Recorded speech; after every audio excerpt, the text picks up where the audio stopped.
సముద్రంలో ప్రమాదవశాత్తు గల్లంతై మృతి చెందిన మత్స్యకారుడు పల్లెటి రాజు కుటుంబ సభ్యులను మంత్రి కొల్లు రవీంద్ర పరామర్శించారు. మచిలీపట్నంలోని తాళ్లపాలెం ఫిషర్మెన్ కాలనీకి వెళ్లి రాజు కుటుంబ సభ్యులకు తక్షణ సాయంగా 25,000 రూపాయల చెక్కు అందజేశారు. త్వరలోనే ప్రభుత్వ పరంగా 10 లక్షల ఆర్థిక సాయం అందిస్తామని హామీ ఇచ్చారు. ఇటీవలి కాలంలో సముద్రంలో బోట్లు మత్స్యకారులు గల్లంతవడంపై మంత్రి విచారం వ్యక్తం చేశారు.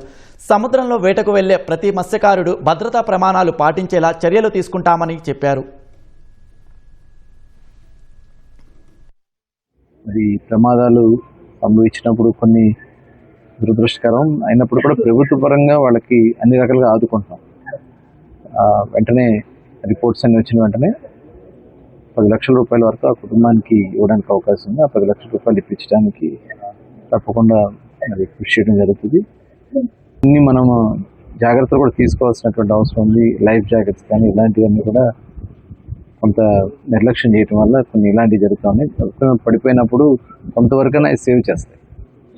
మరి దీని మీద కొద్దిగా డెఫినెట్గా ఒక ప్రణాళికగా బద్ధంగా అందరూ కూడా అధికారులందరూ కూడా అప్రమత్తం చేసి ముందు వాళ్ళ ప్రాణాలకి, ఎందుకంటే గతంలో ఎప్పుడు కూడా ఇలాంటిది ఇక్కడ సంభవించలే. గతంలో లైసెన్స్ ఇవ్వాలన్నా రెన్యూల్ చేయాలన్నా ప్రతి బోట్కి వచ్చి ఇవన్నీ కూడా చెక్ చేసేవాళ్ళు. లైఫ్ జాకెట్స్ ఉన్నాయా, ఇంజన్ ఎలా ఉంది, పరిస్థితులు ఉన్నాయి, అన్నీ కూడా వెరిఫై చేసేవాళ్ళు. కొంత నిర్లక్ష్యం జరుగుతున్నాయి. డెఫినెట్గా అవన్నీ కూడా ఏర్పాటు చేయడానికి అన్ని విధాలా కూడా చర్యలు తీసుకుంటాం.